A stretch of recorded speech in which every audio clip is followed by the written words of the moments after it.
Hello student, today my lecture topic on intensity curve of AND slit.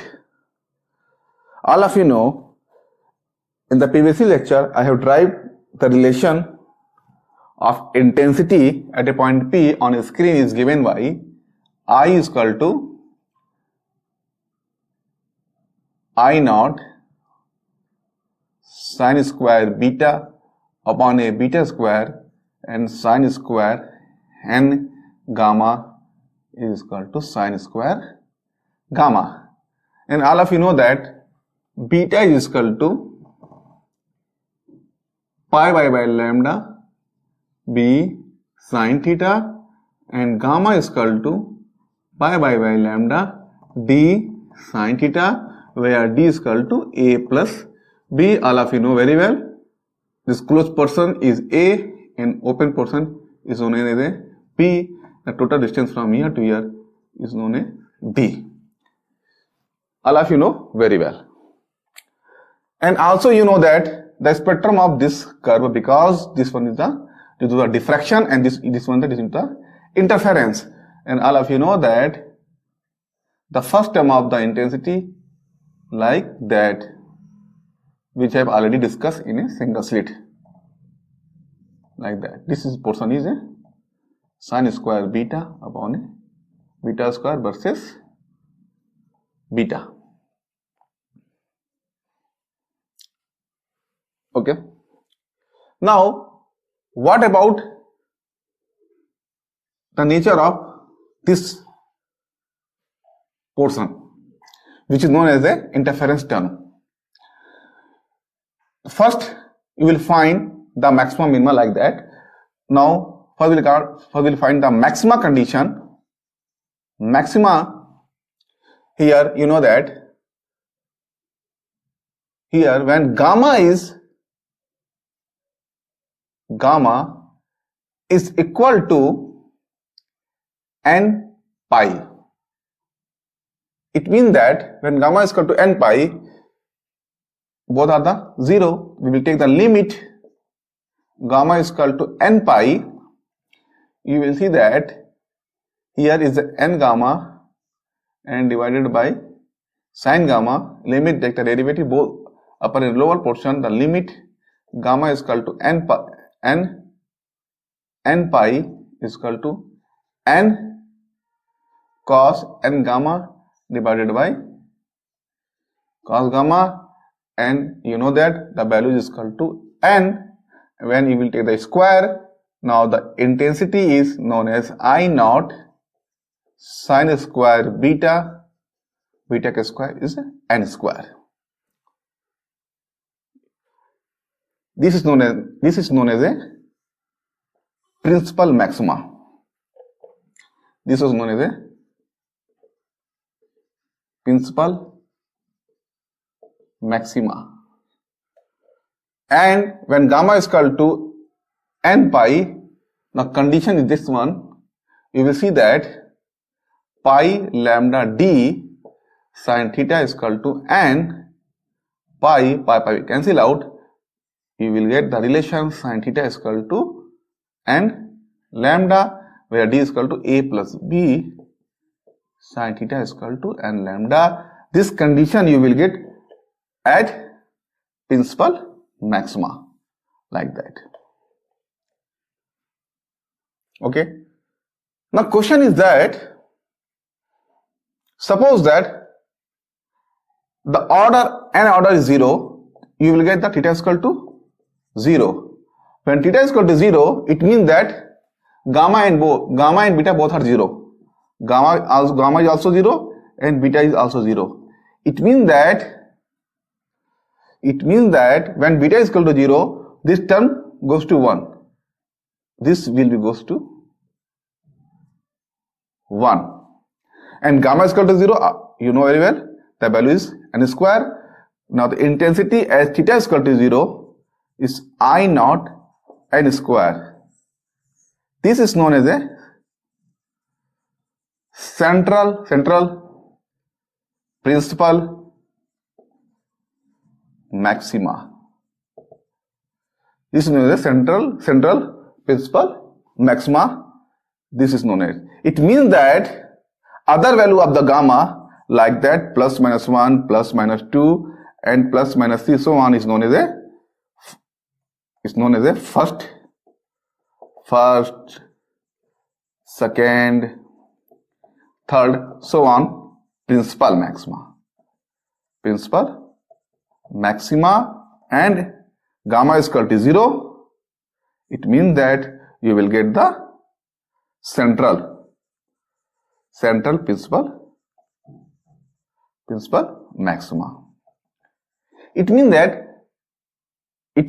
that suppose we have tried like that, gamma, this one is the sine square n gamma divided by sine square gamma.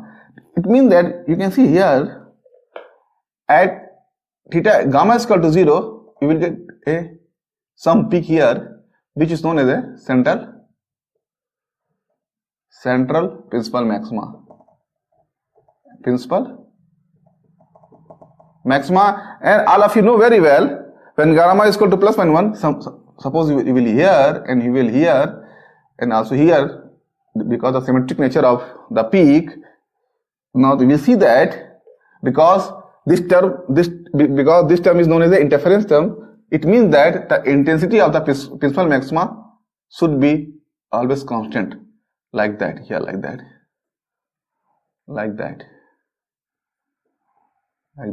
and like that. Now question is that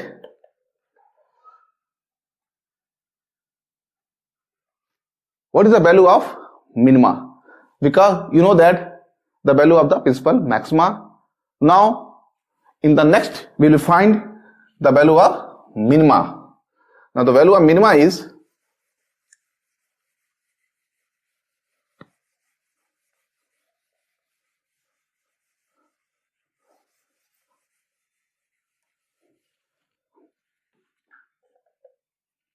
minima condition when this factor goes to 0.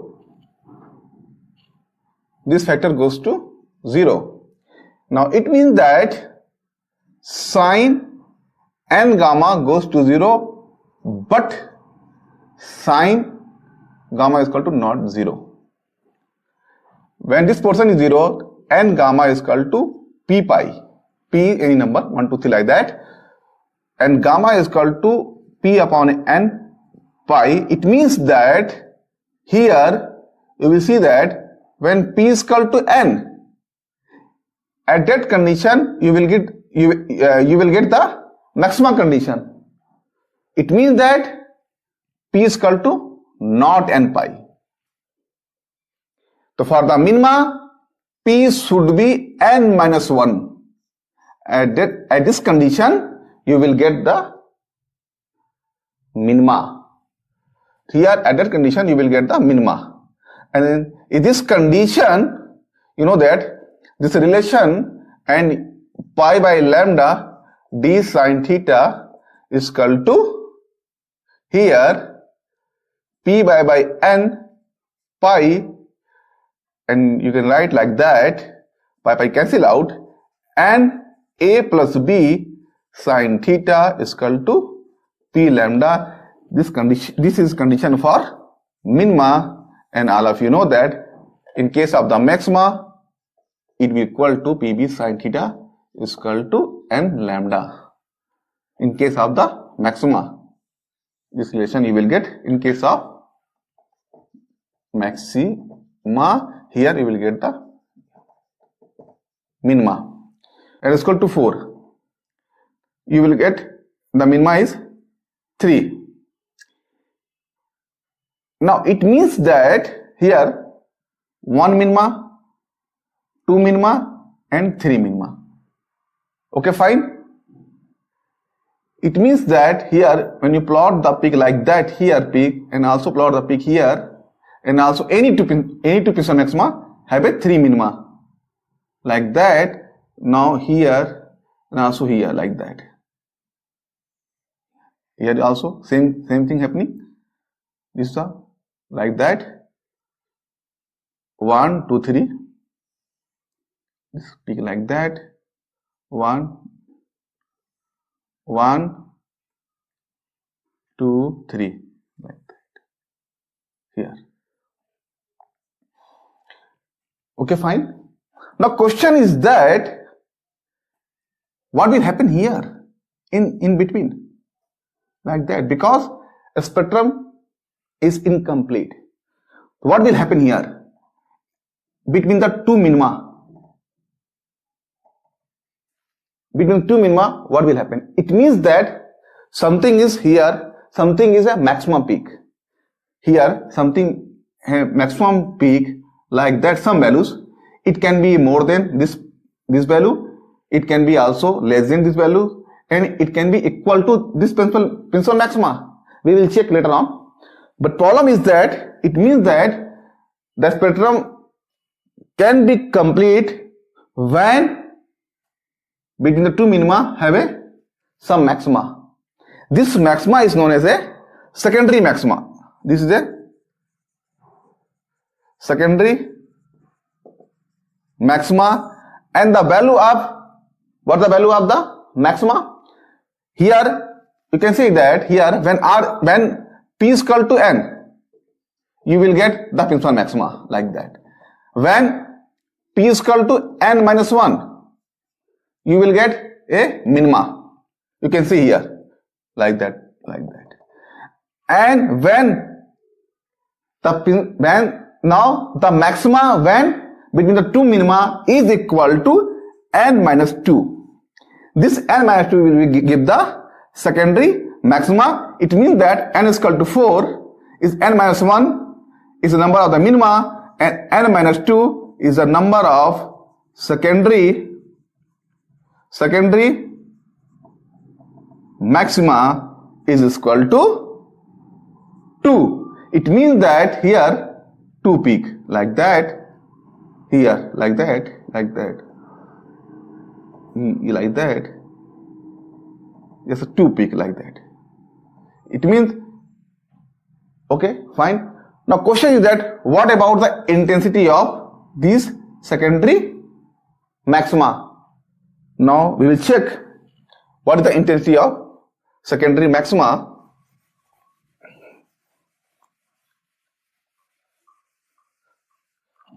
Now you will see that the derivative of dy by d gamma, this is the intensity of, let's come to the intensity of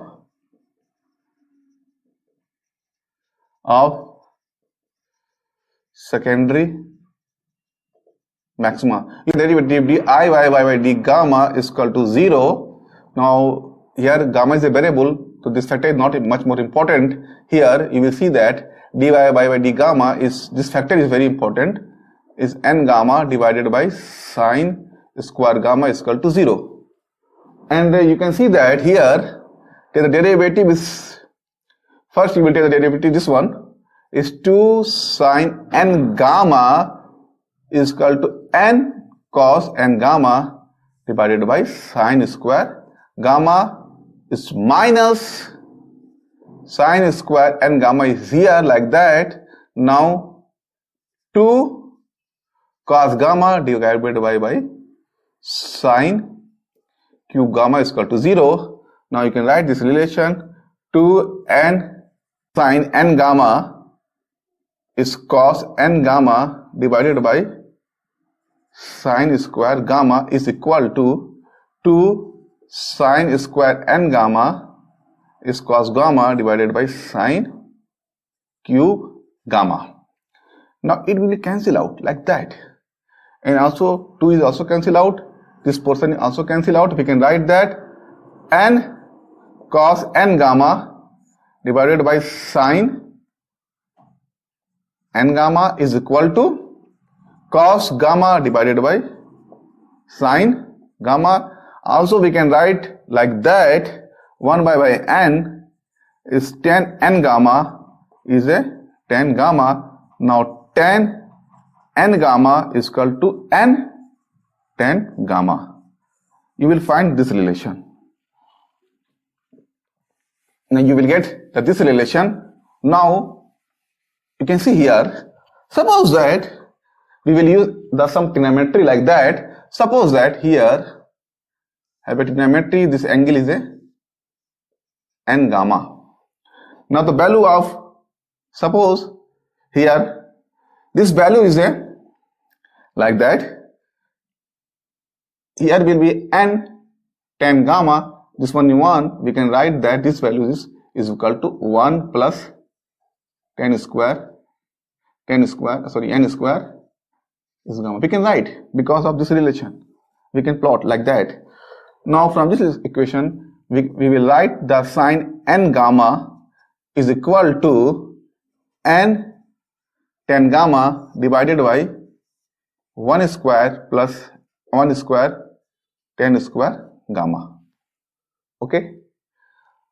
Now here will be divided by sine gamma because we want to the value of this expression at that condition.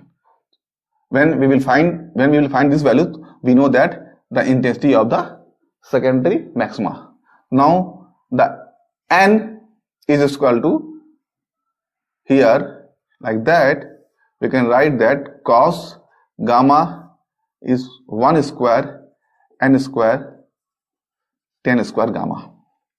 Now squaring of this term, sine n gamma and sine gamma is square, whole square is n square divided by cos square gamma and 1 plus n square tan square gamma.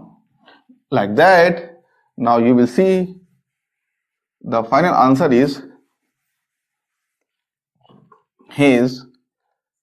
we can write that n square divided by here cos square gamma plus n square sin square gamma. Now we can write that n square is also 1 minus sin square gamma plus n square sin square gamma is n square. We can write that 1 plus n square minus 1 is sin square gamma. This value of sine n gamma divided by sine gamma square. Now when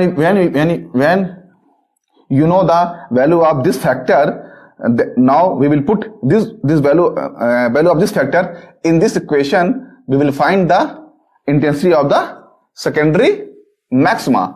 Now we will see that the intensity of the secondary maxima here, I dash is I naught sin square beta upon a beta square, here n square divided by 1 plus n square minus 1 sin square gamma. It will be the intensity of the secondary maxima. Now question that this intensity as compared to the principal maxima, what will happen when we will compare this intensity with the principal maxima intensity? The principal maxima intensity is equal to I naught sin square beta upon a beta square is n square. You will see here in this relation the intensity of the secondary maxima is proportional to the n square 1 plus n square minus 1 sin square gamma, and also in case of the principal maxima the intensity is proportional to the n square, and also the ratio of the intensity of the secondary maxima with a principal maxima, you will see that is 1 plus n square minus 1 sin square gamma. It means that when n is increases, the intensity of the secondary maxima decreases and the principal maxima will be increases. You can see as compared with the principal maxima. Now what will happen? The intensity of the principal secondary maxima is always less than the intensity of the principal maxima. It means that you will draw the picture like that, here, here, and here, and here, like that. This is a completely plot of n slit. when n is equal to 4. Assume that when n is equal to 3, when n is equal to 3, it means that what is the minima between the two Piston maxima is n minus 1 is equal to 2 minima, and n minus 2, you will see that 1 secondary maxima. Now your plot like that here,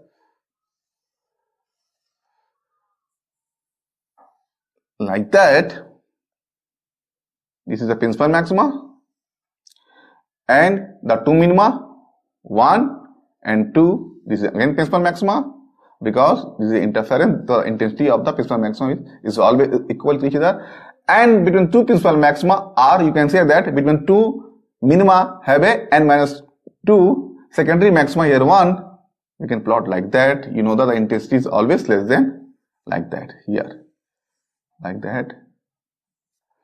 Okay, when you can check also when n is equal to 2, like Young double slit.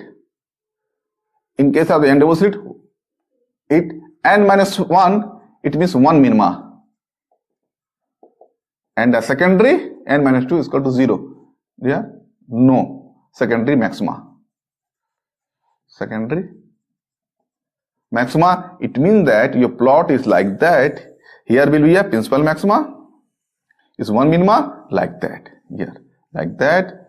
Now all of you know that the interference of the double slit like that, maxima, minima, maxima, minima, maxima, minima, they have no any secondary maxima. That is clear at that point. Now the question is that here, suppose that both plot are the separately, here will be a variable of the gamma, here will be a variable of the beta. We can plot the both graph on a single scale theta, because theta is involved in a both term. At this condition, you will see that suppose here this peak is coming here like that, here this is a diffraction. Now you will see that the interference is coming like that, here this value is coming here and this value is coming here, now here like that.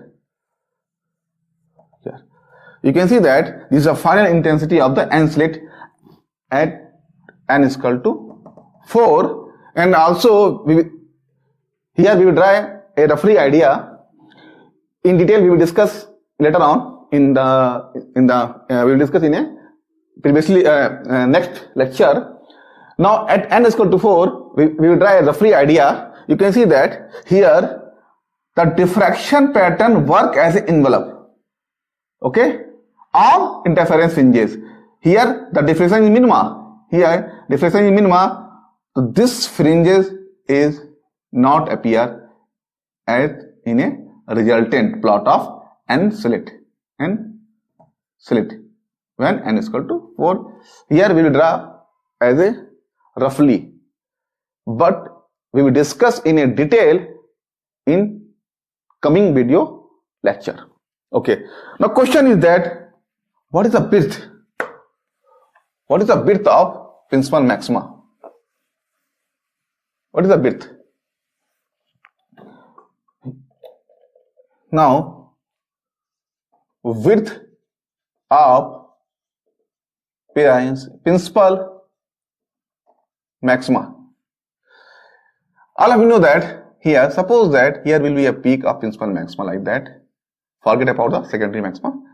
Now here will be axis like that. This is the angle, this is the principal, this is the position of, suppose this is the nth order. Nth order, it means that it will be the position of, this is the position of nth order principal maxima, and here is the position of minima. First minima, you can say that first